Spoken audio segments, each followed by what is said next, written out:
მოვჭით საწვავის სისტემის მონტაჟს. უბრალოდ ეს ამოყრილი მიწები აქა და ამას მიყრა არ შეიძლება ამას მეპატრონი თუნ გავიტანა მეებსო. ეს ქვიშიანები რაც არის აგერ რასაც ხედავთ ქვიშიანებს. აქითაც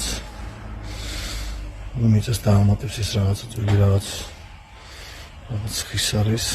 უთი მოსაც გაიტანენ აქაურობას მოსფრთოვებენ და ეხლა გავუშვებთ ერთ-ერთ სექტორს. მოკლედ როგორც გასავლეთ ამას წინათ მენიუს დავაჭერთ და გაიშვებს პირველი სექტორი. ჩავთვალოთ პირველი სექტორი. აგერ იქიდანაც ხავს. აგერ აქედანაც. შეინიშნავად ამუშავდა. ой შეინიშნავად ამუშავდა ესეც ყველა სექტორი.